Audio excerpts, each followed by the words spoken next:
दिल्ली सरकार एक ऐसी नई ईवी पॉलिसी का ड्राफ्ट लाई है जो शायद शहर में गाड़ियों के चलने का तरीका ही बदल दे। और इसमें टू व्हीलर्स को लेकर एक ऐसा बड़ा फैसला है जिसकी चर्चा हर जगह हो रही है। तो चलिए ज्यादा वक्त न लेते हुए सीधे समझते हैं कि आखिर दिल्ली की सड़कों का भविष्य कैसा दिखने वाला है। तो सवाल ये है कि आखिर इस पूरी पॉलिसी के सेंटर में टू व्हीलर्स ही क्यों हैं? जवाब बस इस एक नंबर में छिपा है, 70%। सोचिए, दिल्ली की सड़कों पर दौड़ने वाली हर 10 में से 7 गाड़ियां टू व्हीलर्स हैं। और शहर के उस भारी भरकम ट्रैफिक में ये गाड़ियां साइज में छोटी होकर भी उम्मीद से कहीं ज्यादा प्रदूषण फैलाती हैं। तो जाहिर है, अगर हवा साफ करनी है तो शुरुआत तो यहीं से करनी होगी, है ना? आज हम इस पूरी योजना को 5 हिस्सों में समझने की कोशिश करेंगे। पहले, दिल्ली की प्रदूषण की जो बड़ी समस्या है वो क्या है। फिर, इलेक्ट्रिक गाड़ियां, इसका समाधान कैसे हैं। तीसरा, इसे लागू करने का पूरा प्लान क्या है। चौथा, इन गाड़ियों को चार्ज करने का इंफ्रास्ट्रक्चर कैसे बनेगा। और आखिर में, इसका हम सब पर क्या असर होगा और दुनिया के मुकाबले ये पॉलिसी कहाँ खड़ी है। तो चलिए पहले हिस्से से ही शुरू करते हैं। देखिए, हम सब जानते हैं, खासकर सर्दियों में दिल्ली की हवा में सांस लेना तक कितना मुश्किल हो जाता है।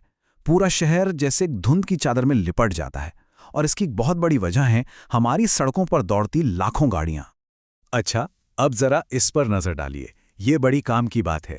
हवा में जो सबसे खतरनाक PM 2.5 पार्टिकल्स होते हैं ना, जो सीधे हमारे फेफड़ों में चले जाते हैं, उनका एक बहुत बड़ा हिस्सा गाड़ियों के धुएं से आता है। और दिलचस्प बात यह है कि इस पूरे प्रदूषण में टू व्हीलर्स अपनी गिनती के हिसाब से कहीं ज्यादा धुआं छोड़ते हैं। बस इसीलिए सरकार का सारा ध्यान सबसे पहले इन्हीं पर है। तो फिर इस इतनी बड़ी प्रॉब्लम का सल्यूशन क्या है? सरकार एक नई ड्राफ्ट ईवी पॉलिसी लेकर आई है और इसका मकसद है 2026 से 2030 के बीच दिल्ली की सड़कों की तस्वीर को पूरी तरह से बदल देना। देखिए, इस पॉलिसी की सबसे खास बात है इसका तरीका, जिसे कहते हैं फेज्ड इलेक्ट्रिफिकेशन। मतलब ये बदलाव कोई एक झटके में नहीं होने वाला, बल्कि ये धीरे धीरे होगा, अलग अलग स्टेज में। ऐसा इसलिए किया जा रहा है ताकि आम लोगों को, गाड़ी बनाने वाली कंपनियों को और खुद सरकार को, सबको तैयारी का पूरा पूरा वक्त मिल सके। और हाँ, यहाँ एक बहुत ज़रूरी बात समझनी होगी। ये जो बैन है, ये नई गाड़ियों के रजिस्ट्रेशन पर है, पुरानी गाड़ियों को चलाने पर नहीं। मतलब अगर किसी के पास पहले से कोई पेट्रोल बाइक या स्कूटर है तो घबराने वाली कोई बात नहीं है। उसे आराम से चलाया जा सकता है और यहाँ तक कि सेकेंड हैंड मार्केट में बेचा भी जा सकता है। चलिए अब जरा डिटेल में देखते हैं कि ये जो फेज्ड प्लान है, ये असल में काम कैसे करेगा। मतलब कौन सी गाड़ियों पर, कब से और क्या असर पड़ेगा। सरकार की स्ट्रैटेजी बिल्कुल साफ है। पहले उन गाड़ियों को टारगेट करो जो सड़कों पर सबसे ज्यादा चलती हैं। तो 2026 से कैब और डिलीवरी कंपनियों को अपनी हर नई गाड़ी इलेक्ट्रिक ही खरीदनी होगी। फिर 2027 से दिल्ली में बिकने वाला हर नया ऑटो रिक्शा इलेक्ट्रिक होगा। और फिर आता है सबसे बड़ा कदम, 1 अप्रैल 2028 से आम लोगों के लिए भी कोई नया पेट्रोल टू व्हीलर रजिस्टर नहीं किया जाएगा। अब जाहिर है, इतने बड़े बदलाव के लिए लोगों को तैयार भी तो करना होगा। इसके लिए सरकार कई तरह के इंसेंटिव्स यानी फायदे भी दे रही है। जैसे नए इलेक्ट्रिक टू व्हीलर खरीदने पर सब्सिडी और टैक्स में छूट मिलेगी। अगर कोई 30 लाख से कम की इलेक्ट्रिक कार खरीदता है तो रोड टैक्स और रजिस्ट्रेशन फीस पूरी तरह माफ होगी। और तो और, अगर कोई अपनी पुरानी BS4 पेट्रोल कार को स्क्रैप करवाता है तो उसे 1 लाख रुपए तक का इंसेंटिव भी मिल सकता है। ठीक है, मान लिया कि गाड़ियां इलेक्ट्रिक आ जाएंगी, पर सबसे बड़ा और जायज सवाल तो ये है कि ये चार्ज कहाँ होंगी। सही कहूं तो यही इस पूरी योजना की सफलता की असली चाबी है। तो चलिए अब देखते हैं कि शहर को चार्ज अप करने का प्लान क्या है। इस पूरे बड़े काम की जिम्मेदारी एक नोडल एजेंसी को दी गई है, जिसका नाम है दिल्ली ट्रांसको लिमिटेड। अब इनका काम सिर्फ चार्जिंग स्टेशन बनाना ही नहीं है, बल्कि यह पक्का करना भी है कि ये स्टेशन सही जगहों पर हों, जैसे कि रिहायशी इलाकों में, बाजारों में, ऑफिस के पास, और सबसे जरूरी कि यह हमेशा चालू हालत में रहें। और हाँ, जो लोग डिलीवरी का काम करते हैं या ऑटो चलाते हैं, उनके लिए ये बैटरी स्वैपिंग का कॉन्सेप्ट तो एकदम गेम चेंजर साबित हो सकता है। भाई, उनके लिए तो समय ही पैसा है। अब उन्हें घंटों तक गाड़ी चार्ज होने का इंतजार नहीं करना पड़ेगा। वो बस एक स्टेशन पर जाएंगे, अपनी डिस्चार्ज बैटरी निकालेंगे, फुल चार्ज बैटरी लगाएंगे और बस 2 मिनट के अंदर वापस अपने काम पर।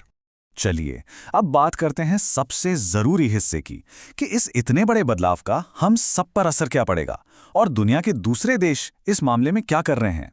देखिए, फायदे तो इसके जबरदस्त हो सकते हैं। सबसे पहला और सबसे बड़ा असर तो दिल्ली वालों की सेहत पर पड़ेगा। सोचिए, जब हवा साफ होगी तो सांस से जुड़ी बीमारियां अपने आप कम होंगी। खासकर बच्चों और बुजुर्गों के लिए ये कितनी बड़ी राहत की बात होगी। पर्यावरण तो बेहतर होगा ही, साथ ही पेट्रोल डीजल के इंपोर्ट पर देश का जो भारी भरकम खर्च होता है वो भी कम होगा। मतलब अर्थव्यवस्था को भी एक बूस्ट मिलेगा। लेकिन ये रास्ता चुनौतियों से भी भरा हुआ है। चार्जिंग स्टेशंस अभी भी बहुत कम हैं। बैटरी बनाने के लिए हम आज भी लिथियम के लिए दूसरे देशों पर निर्भर हैं।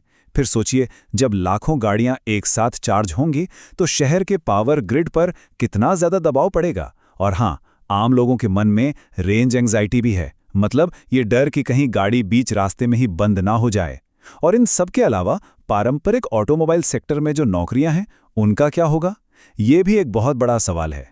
अगर हम दुनिया के दूसरे देशों से इसकी तुलना करें तो दिल्ली का तरीका थोड़ा अलग है और शायद ज़्यादा प्रैक्टिकल भी।